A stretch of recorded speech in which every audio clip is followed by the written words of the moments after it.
Something strange is happening beneath the Colorado River, and scientists are racing to find out why. Satellites have detected mysterious movements deep below one of the driest places on Earth. Colorado River is on the edge of another major crisis. Scientists say reservoir levels are falling back to dangerously low conditions, and as our Southern Utah correspondent Ken Seacrest explains, without immediate cuts, millions could feel those impacts.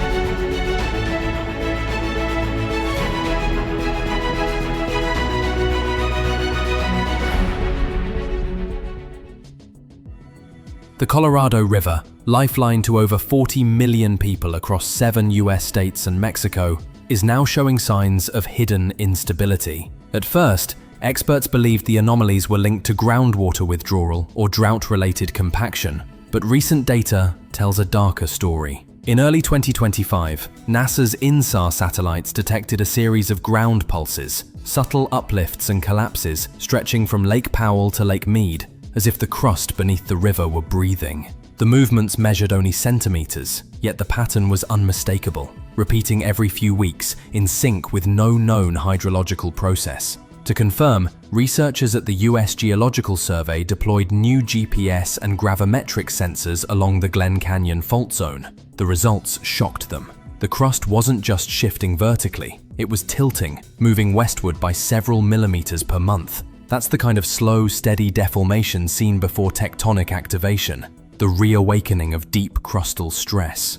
Even more disturbing, magnetotelluric imaging revealed low resistance zones, areas where the rock is hotter and more conductive than expected, suggesting fluids or heat rising from deep below. Could magma be migrating upward through ancient fault corridors beneath the desert? The implications are staggering. The Colorado Plateau, long considered geologically stable, sits above a complex network of buried faults connecting to the Basin Range province, one of the most seismically stretched regions in North America. If pressure is building there, the stress could travel along these cracks, affecting the stability of Lake Mead, Hoover Dam, and the surrounding canyon walls. And it's not just the rock that's moving, it's the water itself. Hydrologists have recorded sudden, unexplained fluctuations in groundwater pressure, as if massive pockets of water are being squeezed or released deep underground. Some scientists believe the collapse of overdrawn aquifers is triggering microquakes, redistributing stress throughout the region. If these two forces, tectonic strain and aquifer collapse, are interacting, the consequences could reshape the Southwest. The same fault zones now showing movement stretch beneath Las Vegas, Page, and Flagstaff, all sitting atop slowly sinking land. So what are these signals trying to tell us? Are they the dying breaths of a river system collapsing under drought and overuse, or the first warning signs of something deeper, older, and far more dangerous stirring beneath the Colorado Plateau? Because if the crust beneath the Colorado River is truly flexing again, it won't just threaten water. It could rewrite the landscape of the entire American Southwest. Chapter 1. The river that shouldn't move. For a century, the Colorado River has carved life through the desert, a serpentine lifeline slicing through red canyons and arid plains, powering dams, cities, and the hopes of the American West. It sustains over 40 million people, from the snowfields of Wyoming to the irrigated farms of California's Imperial Valley. But beneath its shimmering surface, the land is whispering a warning few expected to hear. In early 2025, NASA's InSAR satellites began detecting rhythmic distortions beneath the river basin, the ground itself rising and sinking, as though something deep below were stirring. At first, scientists blamed seasonal moisture or shifting reservoirs, but when the movement persisted, even during drought, the mystery deepened. Each pulse, just a few centimeters up or down, was perfectly timed, repeating every 20 to 30 days, stretching across a corridor from Lake Powell to Lake Mead. These weren't random fluctuations. The crust appeared to be breathing, as if the desert floor were alive. When USGS cross-referenced the data with ground-based GPS, the same pattern appeared. The Colorado Plateau, once thought to be geologically frozen, was flexing in unison. If the readings are correct, the Colorado River Basin may be sitting atop a dynamic pressure zone where tectonic stress, groundwater collapse, and mantle heat are converging. The system beneath one of Earth's most critical waterways is no longer still. It's shifting. Could this be a harmless ripple of natural adjustment, or the first hint that the crust of the Southwest is under mounting strain? If the land beneath the Colorado River is waking, what else could follow? Chapter 2. The signals no one could explain. When the USGS Earth Resources Observation Center received the InSAR data, scientists were surprised, stunned. The surface wasn't just moving up and down, it was tilting westward, subtly but consistently. In geological terms, that's enormous. Over thousands of square miles, this kind of deformation requires either a vast pressure change deep underground or a massive redistribution of mass near the surface. The first explanation seemed thoughtful, obvious: aquifer depletion. Decades of pumping groundwater from Arizona, Nevada, and Utah have left enormous underground voids. When these empty, the land above can subside. But the problem was scale. The deformation extended across uninhabited regions, far from any wells or irrigation zones. The land was moving even where humans hadn't touched it. Researchers then turned to hydrostatic loading. As water levels in Lake Powell and Lake Mead fluctuate, the crust flexes slightly, much like a trampoline under shifting weight. Yet even when both reservoirs were at historic lows, the pulses continued. Steady, rhythmic, defiant of explanation. In early 2025, a team led by Dr. Elena Martinez of NASA's Jet Propulsion Laboratory installed temporary GPS beacons along the Glen Canyon fault zone. The results arrived weeks later, and they changed everything. The crust wasn't just flexing, it was creeping laterally by several millimeters a month, sliding toward the Basin Range province to the west. That's a pattern seen only when tectonic reactivation begins, when stress locked for ages begins to flow again. But if tectonic forces are returning beneath the Colorado Plateau, what's driving them now? And what if the Colorado River, far from being a passive witness, has become part of a much deeper geological process, one powerful enough to reshape the desert from below? Chapter 3.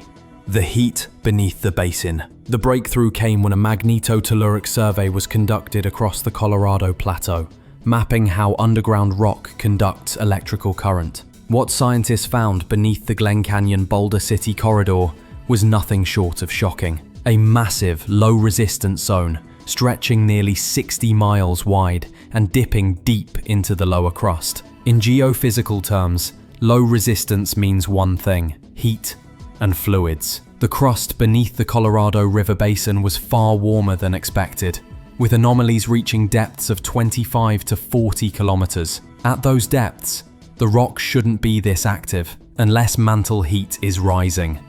Using tomography data from the University of Utah seismograph stations and USGS EarthScope, scientists pieced together a new model: a mantle upwelling extending from the Basin Range province into the plateau. This slow surge of heat could be reactivating ancient fault lines and creating microscopic pockets of magma.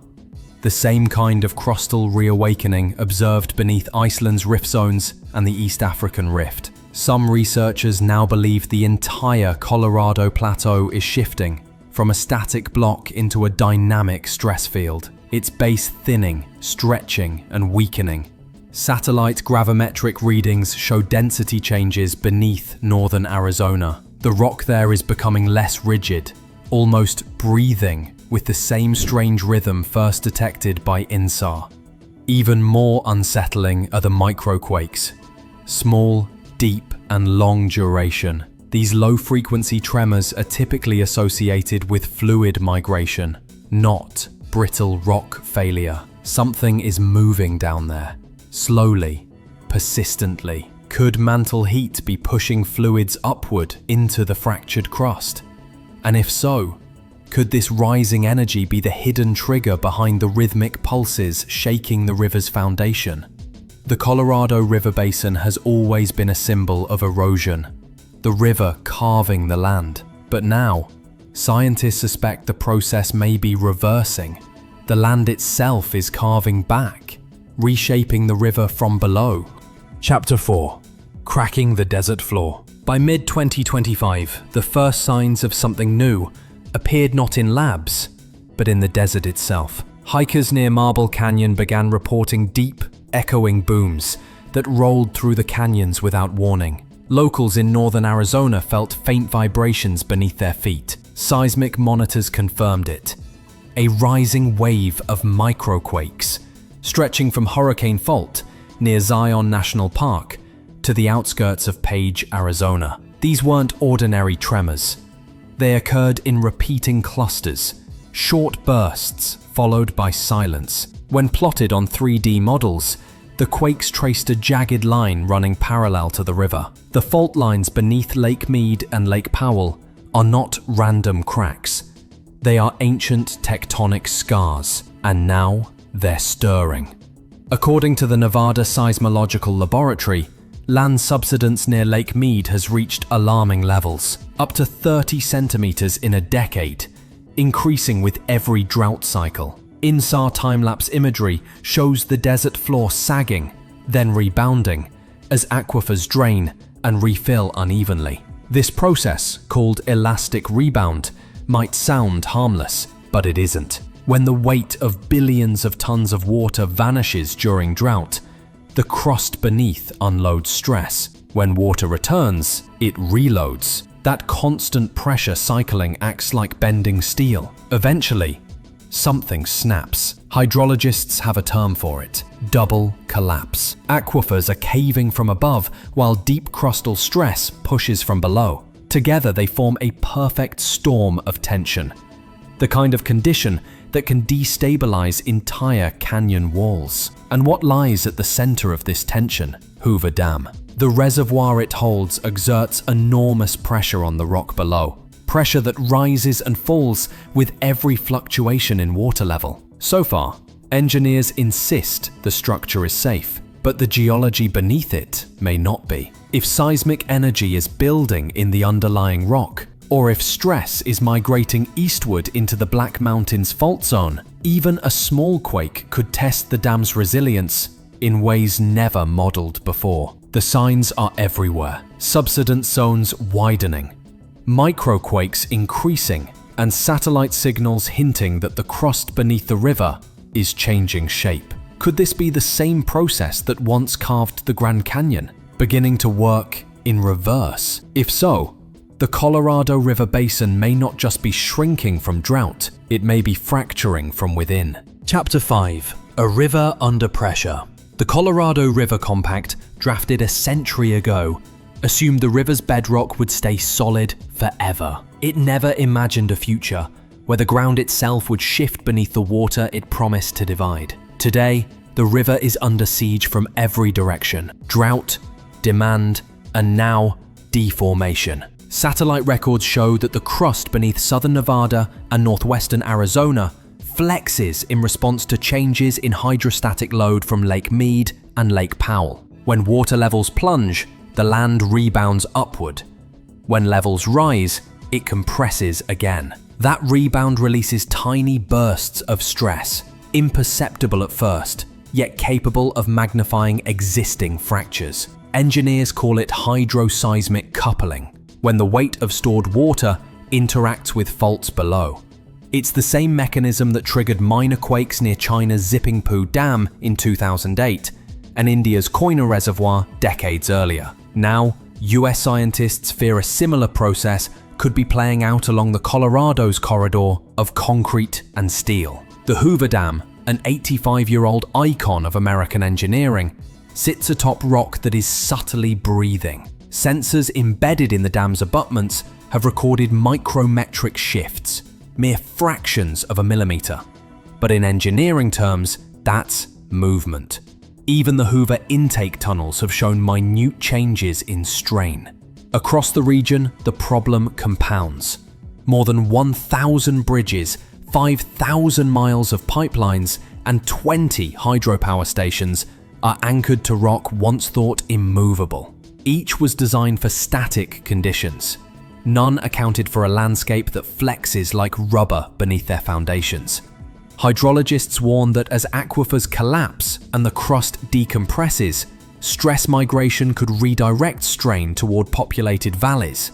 Las Vegas, Flagstaff, even Phoenix. A slow-motion chain reaction might already be underway. Could one of America's most engineered rivers become its most unstable fault line? The numbers suggest the question is no longer hypothetical.